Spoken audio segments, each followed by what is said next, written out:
Vijayawada parliament అభ్యర్థిగా Telugu Desam party అభ్యర్థిగా Bharatiya Janata party Janasena బలపరిచిన తెలుగుదేశం అభ్యర్థిగా నామినేషన్ వేయడం జరిగింది. ఇవాళ బ్రహ్మాండమైన ర్యాలీతో మా నాయకులు కార్యకర్తలు మేమంతా బ్రహ్మాండమైన ర్యాలీతో కలెక్టర్ ఆఫీస్ గారికి వచ్చి నామినేషన్ వేయడం జరిగింది. ప్రపోజర్గా జలీల్ ఖాన్ గారు నన్ను ప్రపోజ్ చేశారు.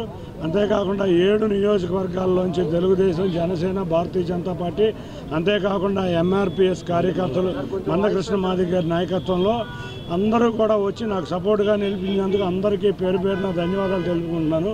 అంతేకాకుండా మా నాయకుడు చంద్రబాబు నాయుడు గారు పెట్టుకున్న నమ్మకాన్ని, మా అధిష్టానం పెట్టుకున్న నమ్మకాన్ని, మా నాయకులు కార్యకర్తలు పెట్టుకున్న నమ్మకాన్ని వమ్ము చేయకుండా ప్రతినిత్యం ప్రజల్లో ఉండి మా నాయకులకి కార్యకర్తలకి ఏ కష్టం వచ్చినా వారి చెంతే ఉంటానని తెలియజేసుకున్నాను. అంతేకాకుండా ఇవాళ మా ప్రభుత్వం అధికారంలోకి రాబోతుంది.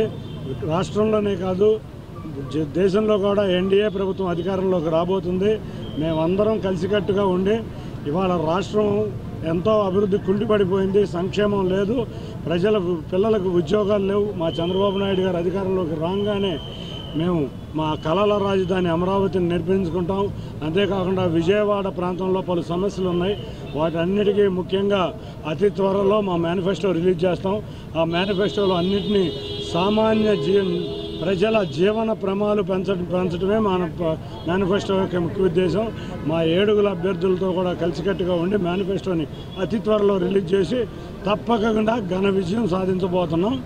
అందరూ కూడా ఇవాళ ర్యాలీ చూసినాక ఇవాళ ఎదుట పక్షం వారికి ఎంతో ఇబ్బందికరమైన పరిస్థితి ఉంటుంది. ఎందుకంటే మా నాయకులు కార్యకర్తలు రోడ్లన్నీ నిండిపోయినాయి.